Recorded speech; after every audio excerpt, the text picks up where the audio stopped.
Hello, ഒന്ന് variety ആയിട്ടുള്ളൊരു വെണ്ടയ്ക്ക ഒന്ന് ട്രൈ ചെയ്താലോ. അപ്പോൾ ആ ചട്ടിയിലേക്ക് കുറച്ച് വെളിച്ചെണ്ണ ഒഴിച്ച് കടുക്, ജീരകം എന്നിവ ചെറുതായി ഒന്ന് പൊട്ടി വരുമ്പോൾ അതിലേക്ക് കുറച്ച് വെളുത്തുള്ളി ചെറുതായി അരിഞ്ഞതും പിന്നെ 2-3 വറ്റൽമുളകും ഒരു സവാള ചെറുതായി അരിഞ്ഞതും ചേർത്ത് നല്ലപോലെ ഒന്ന് വഴറ്റിയെടുക്കുക.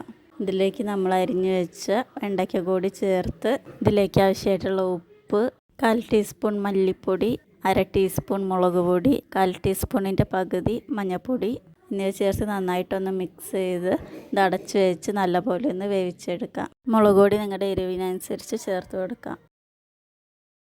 അപ്പോൾ നമ്മുടെ വെണ്ടയ്ക്കൊക്കെ ഇവിടെ വെന്ത് വന്നിട്ടുണ്ട്. ഇനി ഇതിലേക്ക് ഒരു 1/4 ടീസ്പൂൺ ഗരം മസാല കൂടി ചേർത്ത് ഒന്നുകൂടി ഒന്ന് മിക്സ് ചെയ്തെടുത്താൽ നമുക്കിത് സെർവ് ചെയ്യാനായിട്ട് റെഡിയാവും. ഗരം മസാല നിങ്ങളുടെ ഇഷ്ടത്തിനനുസരിച്ച് ചേർക്കാം കേട്ടോ. നല്ല കിടിലൻ ടേസ്റ്റാണ്. അപ്പോൾ ഇതുപോലെ ഒന്ന് ട്രൈ ചെയ്തില്ലെങ്കിൽ ഉറപ്പായിട്ടൊന്ന് ട്രൈ ചെയ്യുക. അതുപോലെ തന്നെ നമ്മുടെ ചാനലൊന്ന് മറക്കാതെ സബ്സ്ക്രൈബ് ചെയ്ത് സപ്പോർട്ട് ചെയ്യുക കേട്ടോ.